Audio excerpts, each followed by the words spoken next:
This episode of the WPAOG podcast features a conversation with James Keegan, class of 1955, a private investor and former chairman of the Board of Adams Keegan.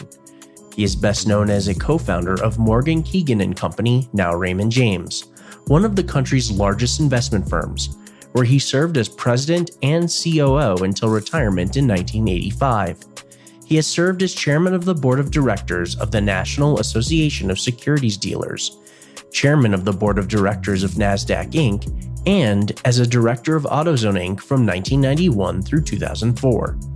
In this episode, Jim tells us how his experiences at West Point and in the Air Force helped prepare him for the business world. He provides his take on what is required to start a business and navigate the trials and tribulations to success. Jim also explains why being disciplined and resilient are paramount to being a great entrepreneur. Now, please enjoy this interview with James Keegan, a private investor and chairman of the board of Adams Keegan. Hi, everyone. My name is Tye Reedy, class of 2005, and I'm joined by Mr. Jim Keegan, class of 1955. Not only do I have the honor of speaking with Jim today, but I also have the privilege of working for one of his companies he co-founded over 35 years ago, Adams Keegan, which is an HR, payroll, and benefits firm. We are recording this from the Adams Keegan corporate office in Memphis, Tennessee. Jim, I'm so excited to do this podcast with you, firstly, because you have an incredible story through your time at the Academy, playing football during a challenging time for the Academy and the team, your time in the Air Force, and obviously your entrepreneurial journey since you left active duty back in the 60s. So I think listeners are in for a real treat. And on that note, I'm going to do as little talking as possible and just ask some probing questions as we go along. So Jim, thank you so much for being here. Thank you. Thank you. We're just going to start at the beginning, and we're going to kind of lead our audience to where we are today and some of the lessons you've learned through your time at the Academy and the military and through business. Obviously, this is geared and oriented toward entrepreneurs, and they want to hear, your story and some advice you might have. And I think we'll just tell that story as we go through your timeline. So maybe a good place to start is kind of where you grew up and how you kind of came to wanting and being interested in the Academy. Well, it started a long time ago, as you can tell by looking at me. But I grew up as an Army brat. I grew up in the 1930s and in the early 40s. And my father originally started out as a cavalry person and transferred to the Army Air Corps. And I grew up in the San Francisco area, and there was days when the Army worked 5.5 days a week. So always on Saturday in California, my dad would take me to the swimming pool and he'd go to work. But I heard about West Point growing up, and when my dad went overseas in 1941, he was sent to the Philippine Islands and settled in the Davao area of Mindanao. And when they were forced to surrender in 1942, May of 42, I think it was, that was the last we heard from him until we were notified in September of 55 that he had died of malnutrition and exposure. I was admitted to the United States Military Academy as the son of a deceased veteran.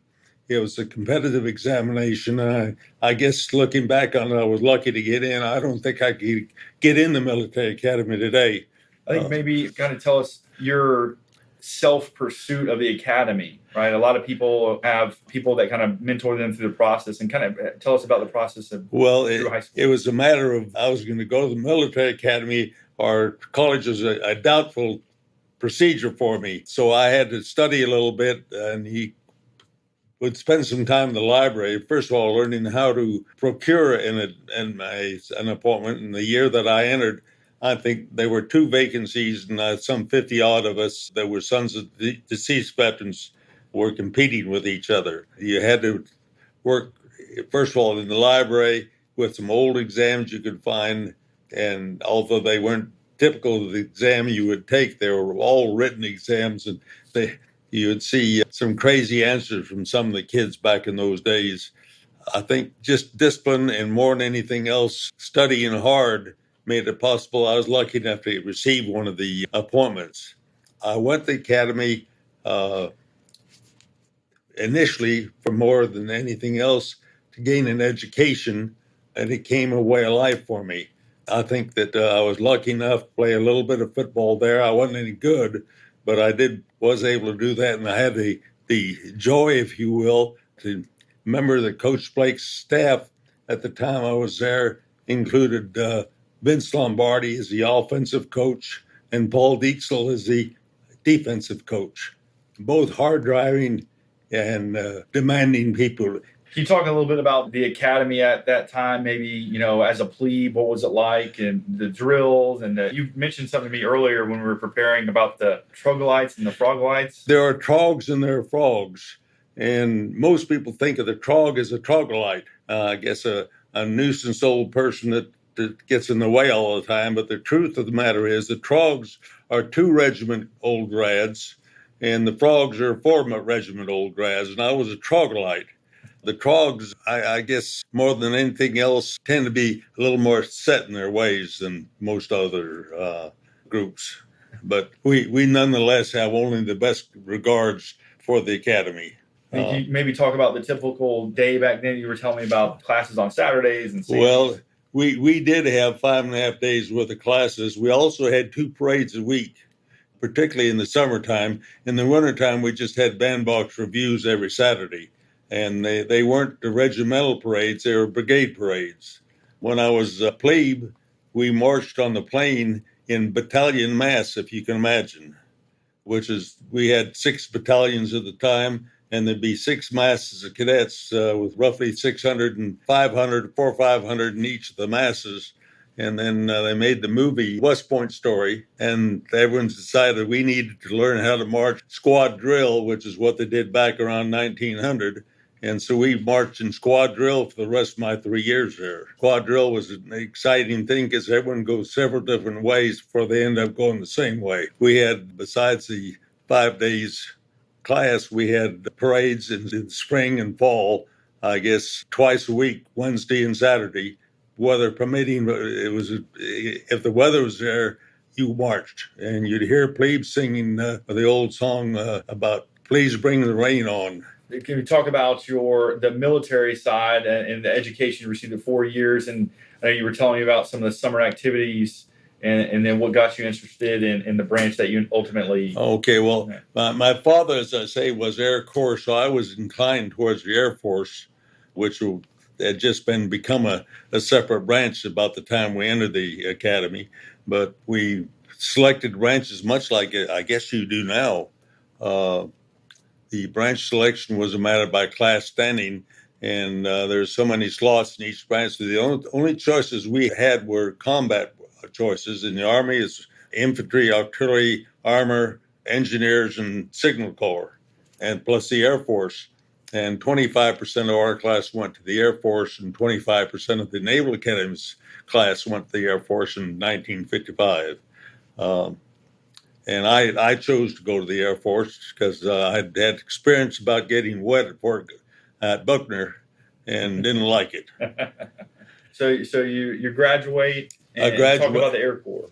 I graduated and went immediately into pilot training at Marianna, Florida in primary. And we were the last class in the Air Force to primary train in the T-6, which was a World War II advanced trainer, but the old yellow perils, if you will, and went from there to Laredo Air Force Base and learned and turned my basic training in jets. Half of the class went to other stations and got their training in multi-engine aircraft.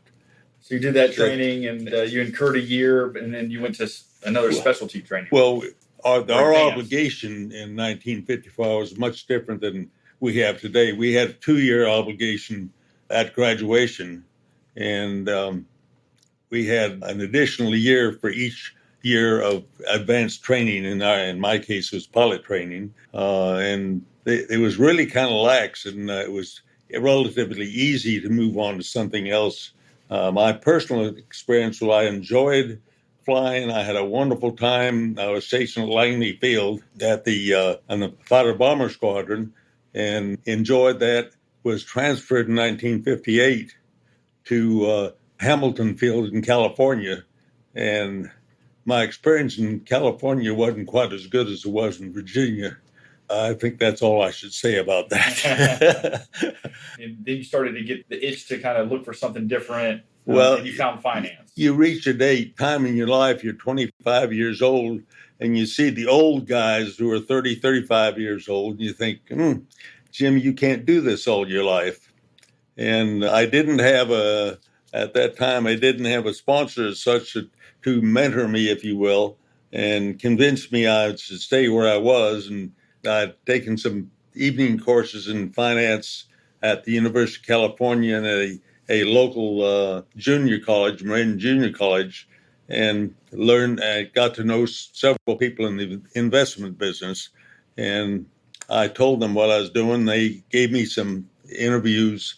And as we pursued ideas, I settled on settling in Memphis, Tennessee in the investment business with a small local firm. And as over several years, as I progressed in the business, I noticed something strange about Memphis. It was a large city, 650,000 or more, one of the probably 20 largest cities in the country if you don't look at the metro area. And I noticed there's a lack there, if you will, a void. And I talked to anyone that listened to me. I'd have the conversation, what this town needs is. And one of the things it needed was a investment banking firm who could help local firms go public if necessary, raise capital, as well as pursue other investment banking options. And I also had become a wholesaler, trader, if you will. I traded the firm's capital and made markets. And I got to meet virtually every retailer in the city of Memphis and a good many outside of the city of Memphis. And my afternoons after the market closed was going around to other firms and talking to the brokers there in order to sell my services so that they were going to buy 1,000 shares of Federal Compress and Warehouse. They'd come to me looking for it. And in the process, as I say, I got to know virtually all the young brokers there. And the idea is that people with some imagination. One of my friends was a fellow by the name of Alan Morgan. His father was the chairman of the board of First National Bank of Memphis. And during this time, I was recruited away from my firm to a firm in Nashville called Equitable Securities. This was 1968, 69. And at that time, Equitable was the second largest firm in the country in terms of capital. Merrill Lynch had $120 million of capital, and Equitable had 100, and Beige, I think, was 83 or something like that. It was the third largest firm. Market turned kind of sour at the end of the 60s. We had some big clearing problems, and Alan called one day and said, "Keegan, let's start a firm." And I said, "Sounds like good to me." So I had to go out so I visited with him over a weekend, decided if we could do it, how we could do it, and that's really the beginning of what was at that time Morgan Keegan. Can you talk about like maybe some of those discussions? What were you and Morgan talking about? What were the things that you needed to discuss to decide that this was a good idea? Well, we saw the void. Right. We discussed the void and how we were going to fill it. But we needed, first of all, capital. In the investment business, particularly, capital was essential because I had, in my short time in the investment business, I had seen several firms otherwise look like strong and viable businesses go under because they lacked adequate capital to go through harder times, if you will, or to meet regulatory challenges that to do certain products, they had to have a certain amount of capital and they couldn't double count their capital. Without going into a great deal of detail, that's what started. So that we talked about how we were going to keep our books. We decided we needed, and part of the smartest thing that we ever did, but we recruited a young CPA who just graduated from the University of Mississippi to be our CFO. And at that point, we were able to go out and start recruiting other people to join us in the business. So this is really the start or the beginning of your entrepreneurial life. This was the beginning of my entrepreneurial life. Yeah. I begged, borrowed, and I can't say stole, but I certainly begged and borrowed $100,000, which in those days was a hell of a lot of money. It's still a lot of money, but it was a hell of a lot of money. And my partner, Alan, who came from a well-to-do family, he took a inheritance he had gotten from his grandmother, and he invested $300,000 in our business. And that's where we started the business by default. The biggest business and the biggest brokerage firm in Memphis in terms of capital, which is, I have to interject at this point, Memphis was strange. Cities like Nashville had Equitable Securities, J.C. Bradford and Company, a New York Stock Exchange member. Jackson, Mississippi had a New York Leland Speed, I believe was the name of the firm, had a New York Stock Exchange member firm down there. Little Rock, Arkansas, and these are all cities smaller than Memphis. Little Rock had Stevens and Company, which had $35 or $40 million in capital at the time, and they're just a little municipal bond shop. And the void that we were looking for is a well-capitalized brokerage firm, and that could do a broad range of M&A and brokerage services through our region. Right. So you saw the gap, right, in the industry. There was a need right. within the industry. So what do you think from leading up to this point in your life, whether it's growing up as a brat or being a graduate of West Point, going through West Point, playing football, being in the Air Corps or the Air Force, all those experiences, what do you think that did for you to be able to have the confidence to make that leap, right? Because you had a secure job. It was a good paycheck, probably. You were maybe comfortable, but this was a step out for you. And what drove you that? What gave you the confidence to do that? It was the desire, first of all, be successful. I never thought of it about terms of being on my own or anything like that. I wanted to be successful. I wanted to, I'd be, I guess, exaggerating if I said I wanted to be of service to someone. I didn't. I wanted to make a lot of money. Mm-hmm. And that work, I guess, brought about the disciplines we learned as cadets, if you will, trustworthiness and integrity and attention to detail. And the detail and the passion, if you will. You got to have passion for what you're doing. And as I mentioned, capital is awfully important, but beyond that, you have to have discipline to believe what you're doing. We had the discipline when we started to make a little money in the business and this was by design from the very first, put at least 50% of our earnings back into the firm and not pay them out to the principals. And we were not overpaid by any stretch of the imagination during the first 10, 15 years of our business. We did reach the point where we took the company public in 1982 and reached the point where our capital was at the same level where some of the other regional firms across the country. The firm has been very successful. I left the firm in 1985. They were sold out about 2000, and it was a fair sized firm at that time. I think its capital reached up about $700 or $800 million. If we could, let's focus in on the discipline piece, because I know you and I talked earlier, and obviously to get most, if all entrepreneur endeavors off the ground, you have to have capital. Absolutely. And you have adequate capital to take you through the harder times when perhaps you're not making money or even losing money. And you have to have the capital to expand an office, to hire people. That selfishly, I've personally been against front-end money like a lot of firms do at this point. It's common in the investment business. If you're a big producer and you move it to another firm, they have to pay you. It ranges from 100% of a year's production to some astronomical numbers. And we always felt like if we couldn't sell our prospects, if you will, on the future and the wonderful experience of working with neat guys like us, that we didn't want them. So maybe the discipline and integrity piece, because I know you and I talked about those two qualities, the discipline and integrity. So can you talk specifically about what you and your partners did at Morgan Keegan once you became profitable and you had a surplus coming in the door? Tactically, what you guys did to ensure the long-term success of the company. First of all, we spent the first year recruiting a core of people, other producers, a good securities analyst, a bond specialist, as well as others. And this was our core. And at the end of the year, we had $1 million of capital. And this is the first year that we ever lost money. We lost a total of $10,000 that year.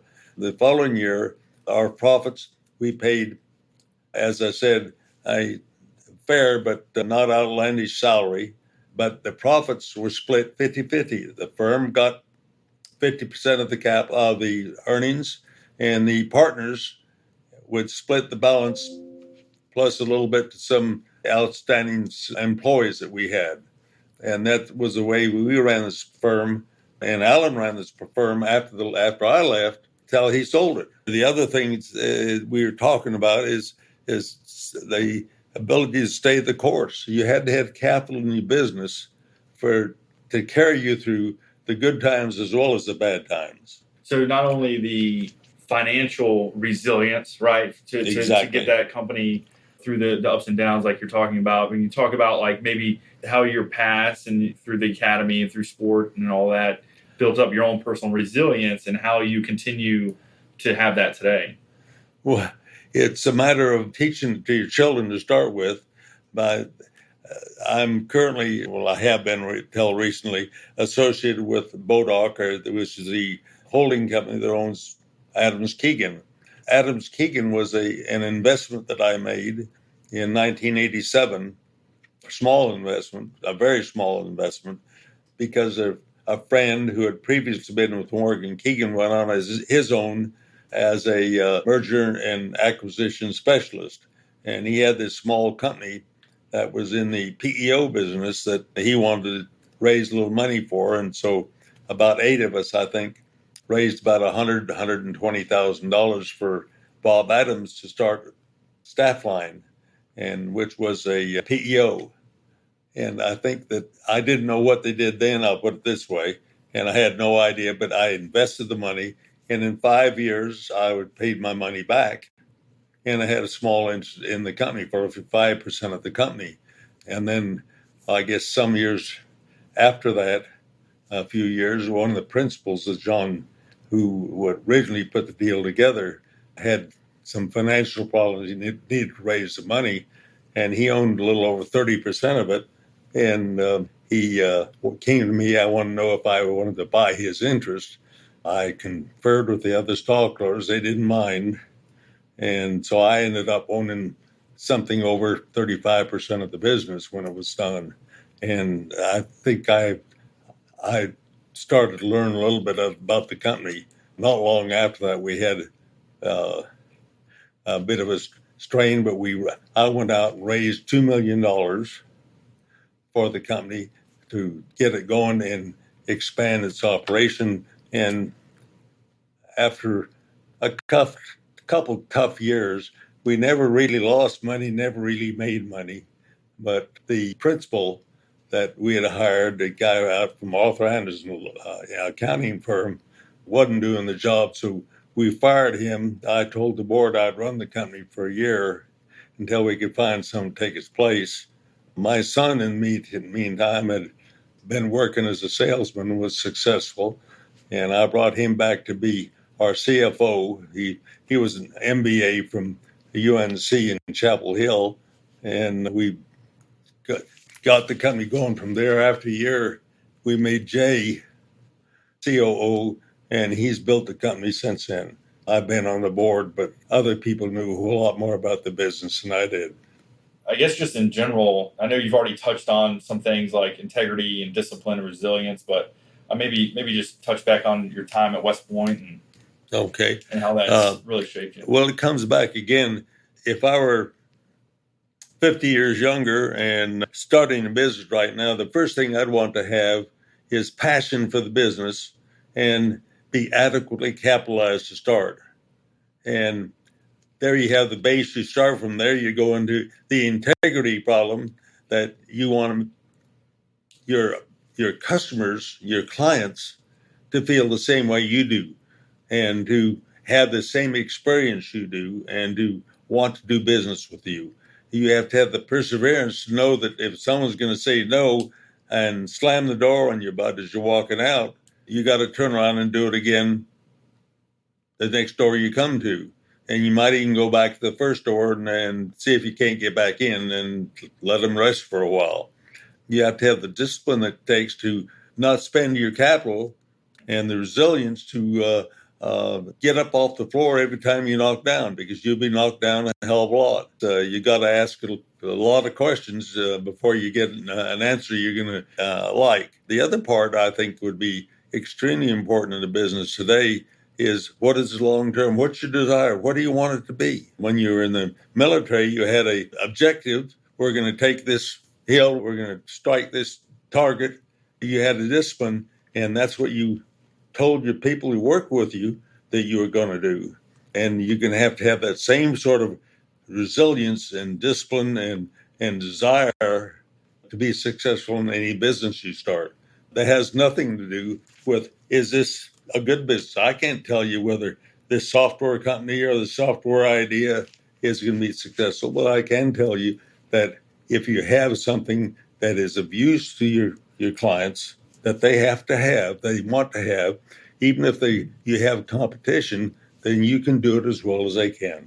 So, Jim, if you could tell us, just really reflecting back on your time at the academy and through your time in the Air Force, what lessons did you learn, and how did that lead you to be a successful entrepreneur? Well, I think at the time the academy taught me discipline and a confidence in myself that I could learn another business. I spent 6 years working for a small local firm to learn the business, but I had enough curiosity to find out more than my small area. And as a matter of fact, I gravitated from one area to another area on purpose to learn more about the inner workings of the firm. And then when I was recruited away to Equitable in Nashville, I learned even more, a hell of a lot more, because it's a lot bigger firm. The communication certainly is important. And challenging other people, that's basically what you learn at West Point. The leadership part of the game is one where you learn. As a matter of fact, I've not known other institutions, including some of our sister military institutions that teach leadership now or back in those days the way as well as the military academy does. I think that anyone's success is based on their background, and the more you learn before you go out and step on your own toes trying to start a business, obviously the better off you are. Reflecting back on our conversation, both during this conversation and prior to this, you went into the Air Force, but you weren't always flying the plane, right? You were on the supply side, you're on the maintenance side. And then I think that agility and the ability to learn a totally different trade, I think, you parlayed once you left the Air Force. Well, that's true. Right? I even had 6 months as a club officer in a major institution, and I'd never seen a true balance sheet before those days or an income statement. But you do learn pretty quickly what the assets are and where the expenses are and where the income is and which part of a business produces the best results for so far as your bottom line is concerned. And that was unquestionably a major learning factor in my business background. And I think as you press on, the more you learn, and the same thing I did when I went to Equitable Securities, to a larger firm. I helped them through a very difficult time set up a clearing operation.